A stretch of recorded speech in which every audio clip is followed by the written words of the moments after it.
Shalom, salam damai sejahtera di dalam Tuhan Yesus Kristus. Kita berjumpa lagi dalam saat teduh bersama dengan Sektor 5 GKI Residen Sudirman. Hari ini, Senin 30 Januari 2023, tema saat teduh kita adalah bermuka dua. Ayat yang mendasari perenungan kita dari Yesaya 58 ayat 1 sampai dengan 9. Mari kita awali dengan memuji lagu pujian dari NKB 163 dengan judul Tak Mudah Jalanku. Mari Bapak Ibu kita pujikan bersama.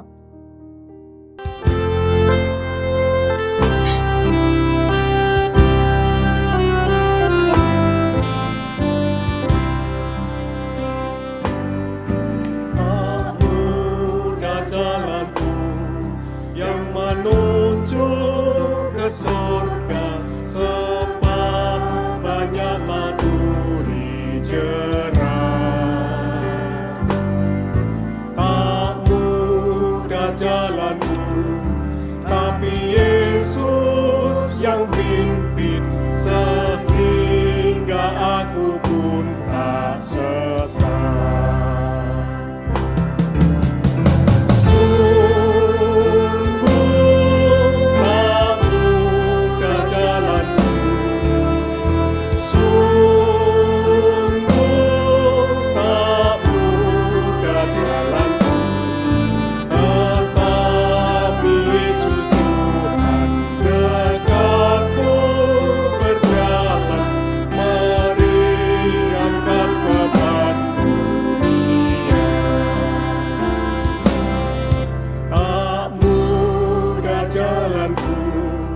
Banyaklah pencobaan, bahaya di segala tempat. Tetapi Tuhanlah yang melindungi aku, tak lagi ku merasa berat.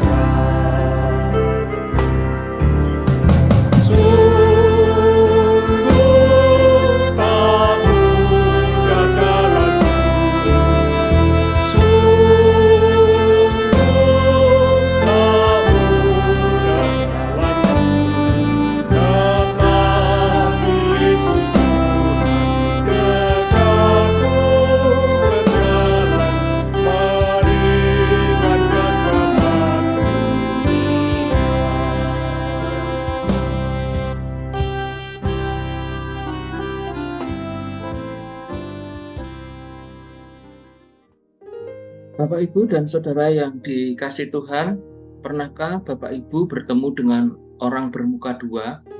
Tentunya yang dimaksud di sini bukan berarti orang tersebut memiliki dua muka secara fisik.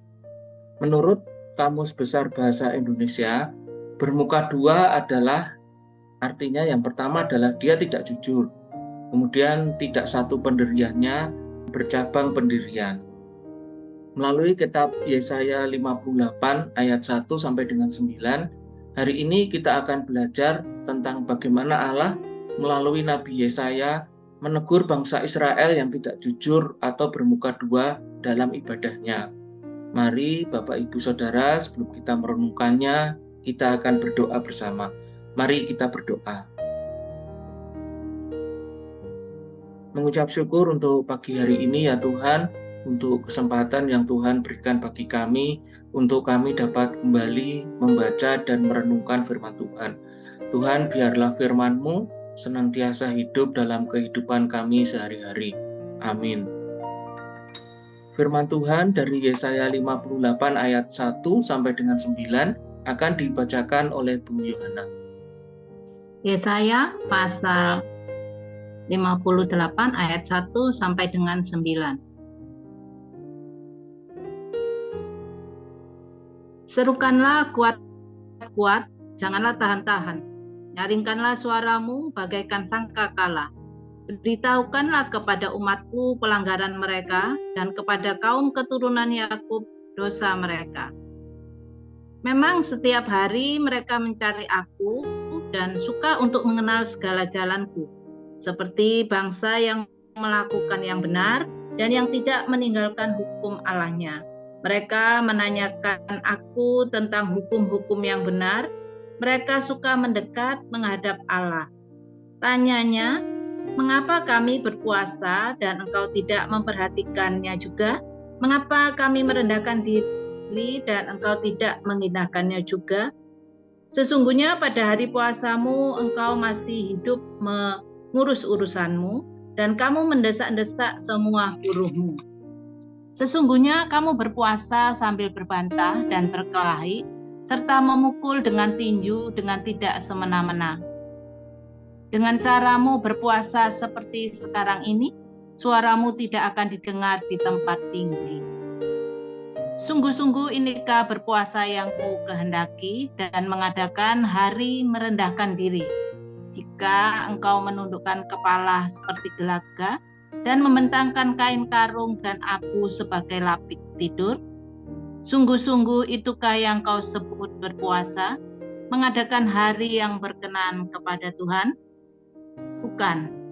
Berpuasa yang ku kehendaki ialah supaya engkau membuka belenggu-belenggu kelaliman dan melepaskan tali-tali kuk, supaya engkau memerdekakan orang yang teraniaya dan mematahkan setiap kuk, supaya engkau memecah-mecah rotimu bagi orang yang lapar dan membawa ke rumahmu orang miskin yang tak punya rumah. Dan apabila engkau melihat orang telanjang, supaya engkau memberi dia pakaian dan tidak menyembunyikan diri terhadap saudaramu sendiri. Pada waktu itulah terangmu akan merekah seperti fajar dan lukamu akan pulih dengan segera. Kebenaran menjadi barisan depanmu, dan kemuliaan Tuhan barisan belakangmu.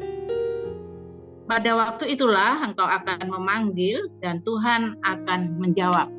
Engkau akan berteriak minta tolong, dan Ia akan berkata, "Ini aku."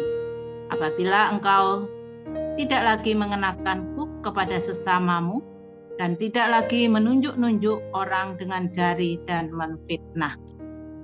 Demikian firman Tuhan. Terima kasih Bu Yohana. Bapak, Ibu, dan Saudara, melalui Nabi Yesaya, Allah meminta untuk memberitahukan kepada bangsa Israel atas pelanggaran dan dosa-dosa mereka.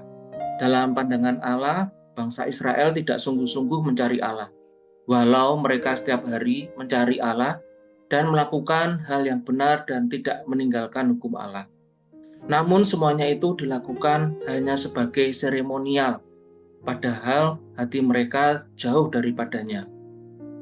Seperti halnya ketika mereka melakukan puasa dan merendahkan diri di hadapan Allah. Mereka bertanya kepada Tuhan, mengapa Tuhan tidak memperhatikan puasa dan mengindahkan mereka? Dan Tuhan menyatakan kepada mereka bahwa puasa mereka bukan puasa yang dikehendaki oleh Tuhan. Memang benar mereka berpuasa, Bapak, Ibu, dan Saudara, dan merendahkan diri. Tetapi mereka tetap melakukan urusan mereka, mendesak buruh-buruh mereka, berbantah dan berkelahi, serta memukul secara tidak semena-mena, yang semuanya ini membuat suara mereka tidak didengar di tempat tinggi atau tidak didengar oleh Allah. Bagaimanakah puasa yang dikehendaki oleh Allah?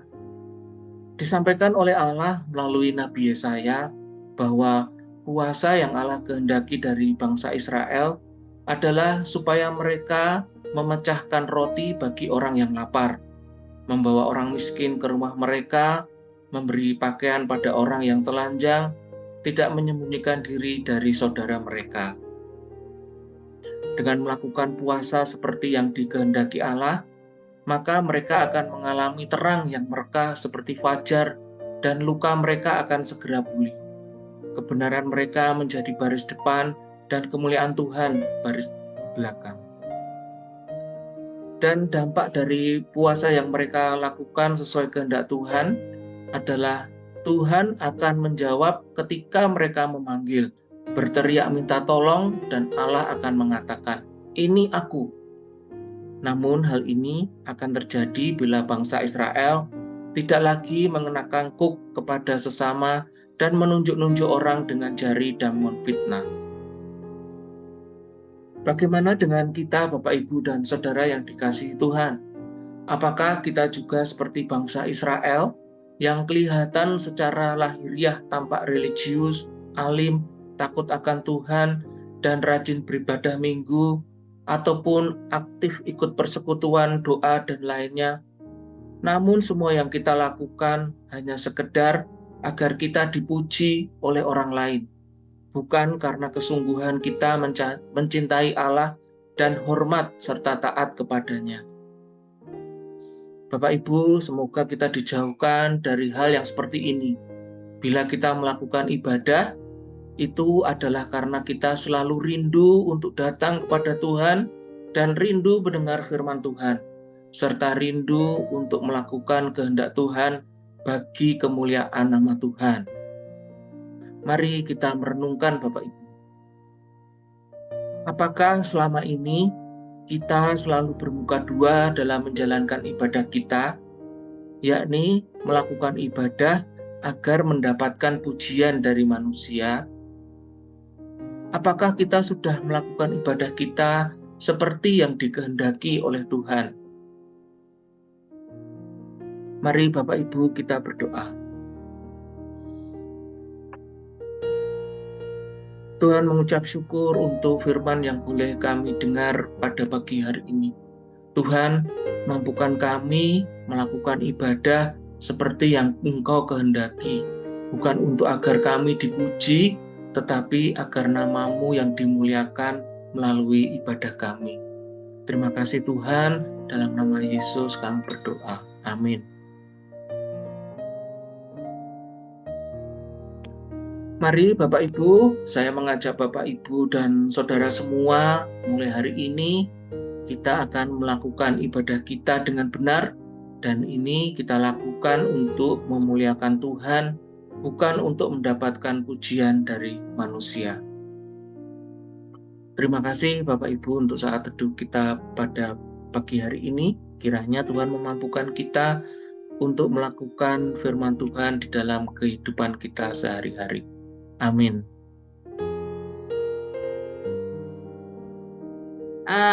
Kalau saya tadi mendapat renungan dari saat teduh itu, bermuka dua itu bukan hanya kita munafik ya dalam bahasa singkatnya, tapi juga bermuka dua itu di mana kita contohnya seperti kita pasrah sama Tuhan, kita berdoa jadilah kehendak-Mu, tapi di sisi lain kita mengandalkan ego kita khawatir.